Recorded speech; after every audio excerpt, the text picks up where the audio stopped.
दोस्तों स्वागत करते हैं आप सबका इस YouTube चैनल स्टार का स्टडी में। दोस्तों इस वीडियो में हम लोग करने वाले हैं सोशल साइंस क्लास 10th वालों के लिए महत्वपूर्ण ऑब्जेक्टिव क्वेश्चंस को।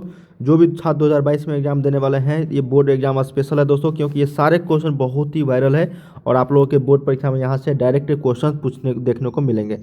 तो जितने भी छात्र मैट्रिक के हैं दोस्तों, तो इस चैनल को जल्दी से सब्सक्राइब कर लीजिए, ताकि इसी तरीके से हम लोग हर सब्जेक्ट का जैसे ही स्टडी मटेरियल लेकर आए तो आपको नोटिफिकेशन मिल जाए। आप लोगों को काफ़ी सारे प्रैक्टिस यहाँ पे होने वाले हैं दोस्तों एग्जाम से पहले पहले। तो जल्दी से इस वीडियो को लाइक करके शेयर जरूर कर दीजिए, ताकि आपके फ्रेंड्स लोग भी काफ़ी सारे क्वेश्चन का प्रैक्टिस कर सके और एग्जाम्स में काफ़ी अच्छे नंबर से पास हो सके। ठीक है, तो चलिए दोस्तों, एक एक प्रश्न इंपॉर्टेंट है जो आप सभी के एग्जाम्स में यहाँ से डायरेक्ट देखने को मिलेंगे। तो जितने भी छात्र चैनल को सब्सक्राइब नहीं किया तो कर लीजिए। ठीक है, और ऑनलाइन प्रैक्टिस सेट करना चाहते हैं दोस्तों, तो आप इस वेबसाइट के मदद से कर सकते हैं। starkastdy.com गूगल पे लिखिए, या फिर लिंक आपको सीधे डिस्क्रिप्शन में देखने को मिल जाएंगे। तो चलिए दोस्तों, एक एक प्रश्न इंपॉर्टेंट है, हम लोग यहाँ पे करते हैं। पहला क्वेश्चन है दोस्तों कि यंग यूरोप की स्थापना किसने की थी। तो यंग यूरोप की जो स्थापना किया था दोस्तों, काबूर ने, बिस्मार्क ने, मेजनी ने, या फिर गैरीबाल्डी ने। तो इसका सही उत्तर हो जाएगा दोस्तों मेजनी ने। किसने किया था? तो मेजनी ने यंग यूरोप की स्थापना किया था। चलिए अगला क्वेश्चन है कि हंगरी की राजधानी है। तो हंगरी की जो राजधानी है दोस्तों, तुर्की, बुडापेस्ट, प्रसा, या फिर सूडान। तो हंगरी की राजधानी है दोस्तों बुडापेस्ट। कहाँ है? तो बुडापेस्ट। ऑप्शन नंबर यहाँ पे बी जो है ये करेक्ट हो जाएगी। अगला प्रश्न देखते हैं दोस्तों कि कार्ल मार्क्स का जन्म कहाँ हुआ था। तो कार्ल मार्क्स का जन्म जो हुआ था दोस्तों, ये आपका इंग्लैंड, जर्मनी, इटली, या फिर रूस। तो ये जर्मनी में हुआ था। तो ऑप्शन नंबर इसका बी जो है वो आपका सही हो जाएगी। अगला प्रश्न देखते हैं, बहुत ही इंपॉर्टेंट है ये प्रश्न सब दोस्तों, और आप लोगों के बोर्ड परीक्षा में ये डायरेक्ट देखने को मिलेंगे। जितने भी क्वेश्चन मैं आप लोगों को प्रैक्टिस सेट करवाना, और लास्ट में आप लोगों को एक क्वेश्चन भी दूंगा दोस्तों, जिसका आप लोगों को कमेंट बॉक्स में आंसर करना है। तो शुरू से लेकर अंत तक जरूर देखिएगा। अगला प्रश्न है दोस्तों कि the history of the loss of Vietnam किसने लिखा। तो the history of the loss of Vietnam जो लिखा है दोस्तों, ये लिखा है आपका फान बोई चौ ने। किसने? तो फान बोई चौ ने। ऑप्शन नंबर यहाँ पे सी जो है ये इसका राइट हो जाएगा। अगला प्रश्न देखते हैं, कहा है दोस्तों कि महात्मा गांधी ने नमक कानून किस दिन भंग किया। तो महात्मा गांधी ने नमक कानून जो भंग किया था दोस्तों, वो 6 अप्रैल 1930 ईस्वी को किया था। तो ऑप्शन नंबर यहाँ पे डी जो है ये आपका करेक्ट हो जाएगी। अगला प्रश्न देखते हैं, कहा गया है दोस्तों कि चौरी चौरा हत्याकांड कब घटित हुआ। तो चौरी चौरा हत्याकांड जो घटित हुआ था दोस्तों, ये आपका 5 फरवरी 1922 ईस्वी को हुआ था यूपी में। पता है ना चौरी चौरा हत्याकांड, बहुत ही इंपॉर्टेंट प्रश्न है ये दोस्तों, भी है। ठीक है, चलिए अगला प्रश्न देखते हैं 7 नंबर। कहा गया है आपका कि औद्योगिकरण की प्रक्रिया सबसे पहले कहाँ शुरू हुई। तो औद्योगिकीकरण की प्रक्रिया जो सबसे पहले शुरू हुई वो इंग्लैंड में हुई थी। तो ऑप्शन नंबर यहाँ पे 7 का बी जो है वो करेक्ट हो जाएगी। अगला प्रश्न देखते हैं 8 नंबर दोस्तों कि आधुनिक शहरों का उदय सबसे पहले कहाँ हुआ। तो आधुनिक शहरों का जो उदय हुआ था दोस्तों, ये आपका सबसे पहले लंदन से ही शुरू हुआ था, मतलब इंग्लैंड की राजधानी लंदन से। ऑप्शन नंबर यहाँ पे 8 का जो ये बी जो है ये करेक्ट हो जाएगी।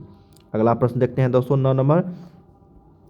कहा गया है कि गिरमिटिया मजदूर किसे, मतलब गिरमिटिया किसे कहा जाता है दोस्तों। तो हम लोग गिरमिटिया मजदूर के नाम से जानते हैं। तो गिरमिटिया अनुबंधित मजदूर को कहते हैं गिरमिटिया। ऑप्शन नंबर यहाँ पे ए जो है ये सही हो जाएगा, अनुबंधित मजदूर को। अगला प्रश्न देखते हैं दोस्तों, कहा गया है कि विश्व में सर्वप्रथम मुद्रण की शुरुआत कहाँ हुई।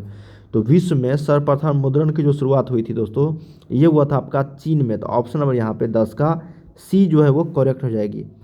चलिए अगला प्रश्न देखते हैं कि भारत में कहाँ औरतों के लिए आरक्षण की व्यवस्था है।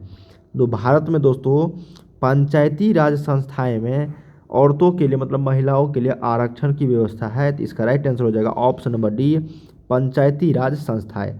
तो 11 क्या हो जाएगा दोस्तों, यहाँ पे ऑप्शन नंबर डी करेक्ट हो जाएगी। अगला प्रश्न देखते हैं, कहा गया है दोस्तों कि संघ राज्य की विशेषता नहीं है। 4 ऑप्शन दिए गए हैं, लिखित संविधान, शक्तियों का विभाजन, एकहरी शासन व्यवस्था, या फिर सर्वोच्च न्यायालय। कहा गया है दोस्तों संघ राज्य की विशेषता नहीं है।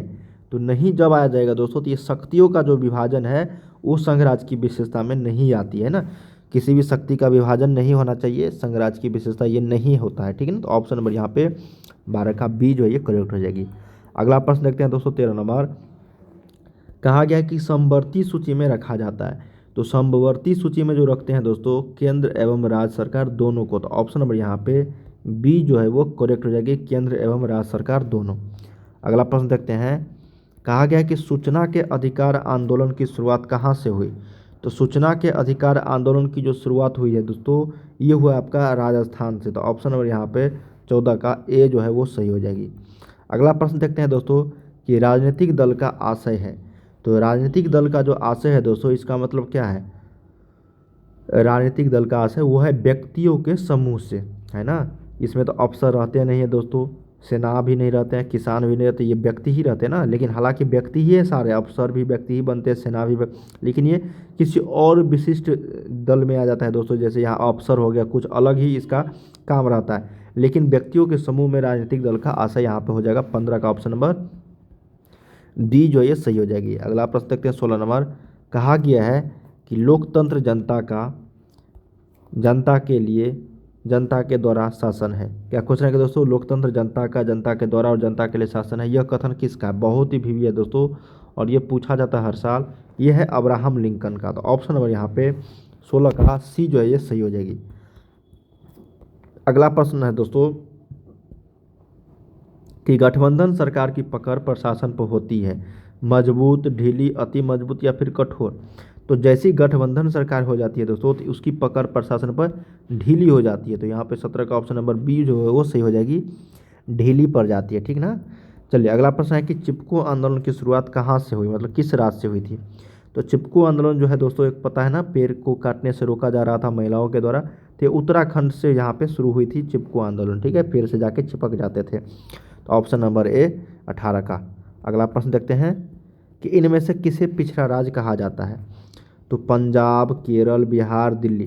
तो पिछड़ा राज्य की अगर बात करें दोस्तों, तो ये अपना राज्य बिहार ही है जो सबसे पिछड़ा राज्य है भारत का।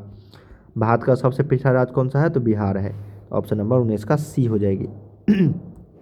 अगला प्रश्न देखते हैं दोस्तों कि संपूर्ण क्रांति का नारा किसने दिया था।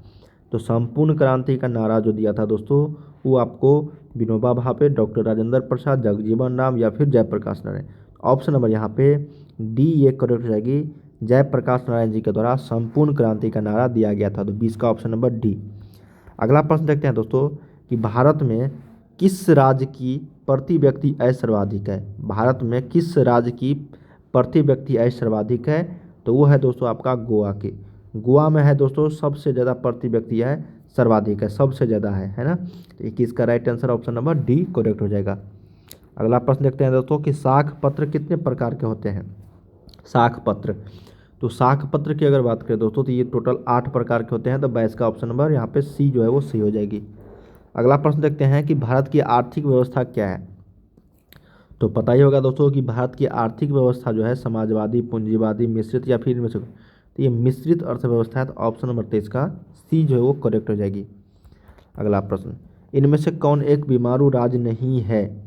तो बीमारू राज्य यहाँ पे दोस्तों बिहार, मध्य प्रदेश, ओडिशा, ये सारे बीमारू राज्य है, ठीक है ना। ये तीनों बीमारू राज्य है आपका, लेकिन ये जो है कर्नाटक ये आपका बीमारू राज्य नहीं है। तो ऑप्शन नंबर यहाँ पे सी 24 का सी हो जाएगी।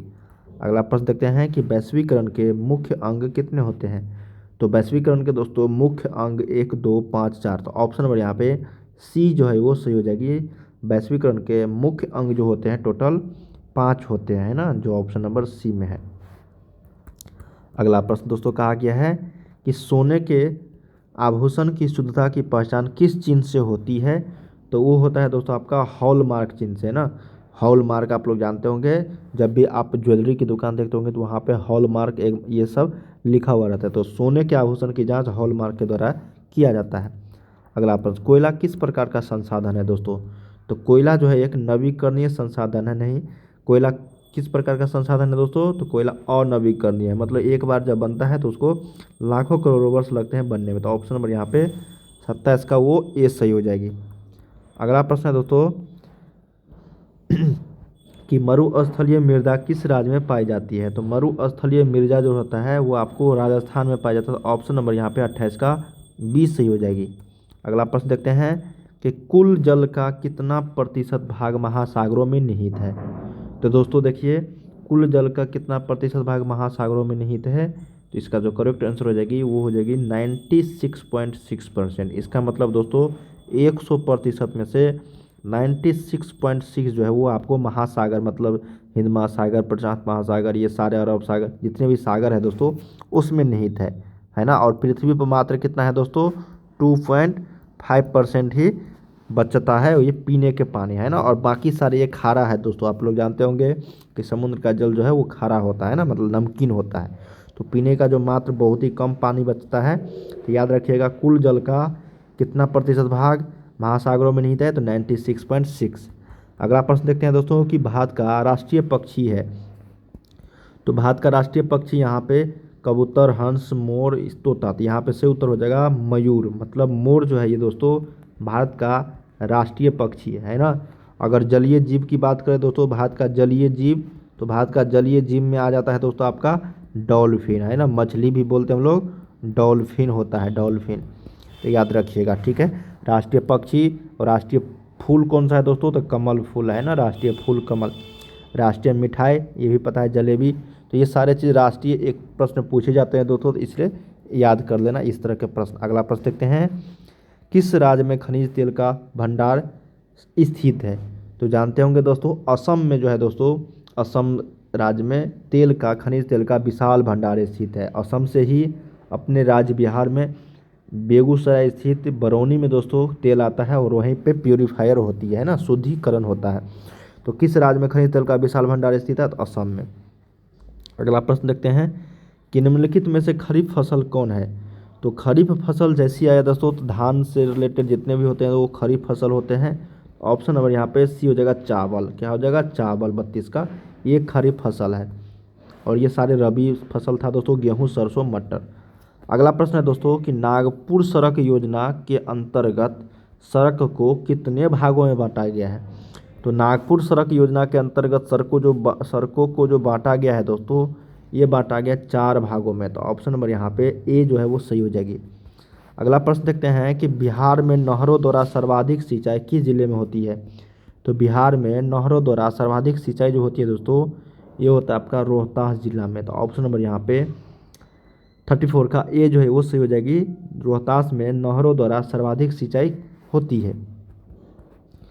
अगला प्रश्न है कि भारत में सबसे पहला सीमेंट कारखाना कहाँ लगाया गया था। जब भी सीमेंट कारखाना की अगर शुरुआत हुई है दोस्तों, तो सबसे पहले हुआ है चेन्नई में। तो 35 का ए आपका राइट आंसर हो जाएगी। सबसे पहला सीमेंट कारखाना कहाँ लगाया गया था, तो चेन्नई में। अगला प्रश्न देखते हैं, हेस्यूर विधि में उच्चावच निरूपण से संबंधित नहीं है। तो देखिए दोस्तों, हेस्यूर विधि एक खेती की जाती है हेस्यूर विधि से, उसी में बोला जा रहा है कि उच्चावच निरूपण से संबंधित नहीं है। छोटी रेखाएं, महीन रेखाएं, खंडित रेखाएं। देखिए दोस्तों, जब छोटी रेखाएं होगी तो मोटी रेखाएं नहीं होगी। महीन रेखाएं को भी हम लोग छोटी रेखा ही बोलते हैं, और खंडित रेखाएं। तो ये आपको जो बी ऑप्शन है दोस्तों, ये मोटी रेखा है, ये उच्चावाच निरूपण से संबंधित नहीं है। तो 36 का ऑप्शन नंबर यहाँ पे बी जो है वो सही हो जाएगी। अगला प्रश्न देखते हैं दोस्तों कि निम्न में से कौन मानव जनित आपदा है। तो मानव जनित अगर आपदा की बात करें दोस्तों, तो आपको सांप्रदायिक दंगे, महामारी, आतंक, ये सारे हैं दोस्तों, है ना। ये सारे हैं, सांप्रदायिक दंगे भी है, महामारी भी है दोस्तों, मानव जनित आपदा है ना, और ये इनमें से सभी। तो यहाँ पे ऑप्शन नंबर ये डी जो है वो सही हो जाएगी। आतंकवाद भी है, महामारी आदमी से ही फैलता है दोस्तों, और सांप्रदायिक दंगे भी आदमी ही कराता है। तो मानव जनित आपदा यहाँ पे ऑप्शन नंबर 37 का डी जो है वो सही हो जाएगी। अगला प्रश्न देखते हैं दोस्तों कि इनमें से कौन प्राकृतिक आपदा नहीं है। तो सुनामी एक प्राकृतिक आपदा है दोस्तों, बाढ़ भी है, भूकंप भी, लेकिन ये आतंकवाद जो है ये मनुष्य के द्वारा होता है दोस्तों, है ना। तो आतंकवाद यहाँ पे प्राकृतिक आपदा नहीं होगा, ये मानव जनित आपदा है, मानव जनित आपदा। चलिए अगला प्रश्न की बात करें दोस्तों कि निम्नलिखित में से कौन प्राकृतिक आपदा है। अब देखिए दोस्तों, ये भूकंप जो है एक प्राकृतिक आपदा है। आग लगना, बम विस्फोट, रासायनिक, ये सारे मनुष्य के द्वारा किया, मतलब मानव जनित आपदा ये सारे, ठीक है ना। चलिए दोस्तों, लास्ट क्वेश्चन हमारा आज का कि बिहार का कौन सा बाढ़ग्रस्त क्षेत्र है। तो बाढ़ग्रस्त क्षेत्र जो दोस्तों वो उत्तरी बिहार होता है। जैसे इसमें आ गया मधुबनी, सुपौल, सहरसा, ये मोतिहारी, जितने भी है दोस्तों उत्तरी बिहार जिले, वो सारे क्या है दोस्तों आपका बाढ़ग्रस्त क्षेत्र है। तो 40 का ऑप्शन नंबर यहाँ पे डी जो है वो सही हो जाएगी। तो दोस्तों हम लोगों ने यहाँ पे टोटल 40 क्वेश्चंस किए हैं, जो आप सभी के एग्जाम्स में यहाँ से काफ़ी सारे क्वेश्चन देखने को मिलेंगे। तो चलो दोस्तों, आज के लिए बस इतना ही। मिलते हैं हम लोग नेक्स्ट वीडियो में वीडियो को लाइक कर लीजिएगा दोस्तों, चैनल को सब्सक्राइब कर लीजिएगा। और हाँ, आप लोगों के लिए एक होमवर्क दे दूँ दोस्तों, जिसका आप लोगों को कमेंट बॉक्स में आंसर करना है। तो आज के होमवर्क का जो क्वेश्चन है दोस्तों, कहा गया है आपको यूरोप का मरीज किसे कहा जाता है। सभी को इसका आंसर जो है कमेंट बॉक्स में देना है। यूरोप का मरीज किसे कहा जाता है, ठीक है। इसका आंसर आपको सभी को कमेंट बॉक्स में देना है। तो चलिए देखते हैं दोस्तों कौन कौन से छात्र यहाँ पे सही आंसर करते हैं। चलिए मिलते हैं हम लोग नेक्स्ट वीडियो में, तब तक के लिए जय हिंद जय भारत।